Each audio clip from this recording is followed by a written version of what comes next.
It's Valentine's Day, and that means instead of reviewing a romance or something else fun and lighthearted, I'm going to be talking about this instead. My Bloody Valentine, a Canadian slasher from the early 80s, yet another holiday-themed horror movie trying to capitalize on the success of a certain other film. However, this tends to be one of the more well-liked and generally remembered entries from that camp, so it clearly must have been doing something right that other slashers weren't. Let's take a look.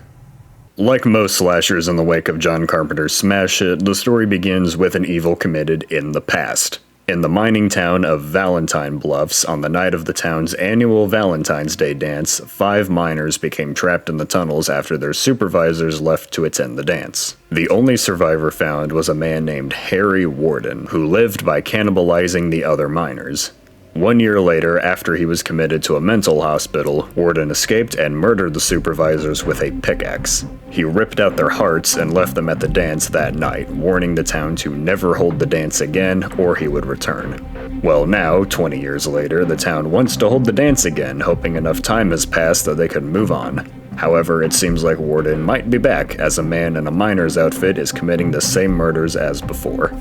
The film was shot at a real mine, and apparently once the location was secured, the mine's owners had the whole thing cleaned up, which was the exact opposite of what the filmmakers wanted, so they had to go through and paint the mine to look dirtier than it was. And I can only imagine how not fun filming in a real mine was, good lord. Of course, one of the more well-known aspects of the movie was that it faced a large amount of censorship upon release. The kills featured some decently gruesome effect work, and in the original theatrical release, most of it was cut down and censored to not show as much. In the original version, most of the kills are fine enough, I guess, but they're just edited strangely. The only kill that might actually be more effective in the censored version is the girl who gets the metal pipe through the back of her head. Thankfully, nowadays you can find a mostly uncut version pretty easily. That's really all it adds in, though, is just the gory bits of the kills. The only major new scenes included, if any, pertain to a character dying. I think what makes this film more everlasting than its peers is kind of a combination of details.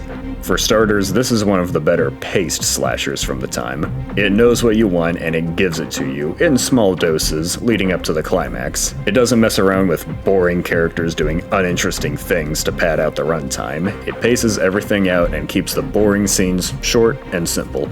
Next, the mine makes for a pretty memorable setting. It says a lot about itself, this town, and the people in it without ever needing to spell it out.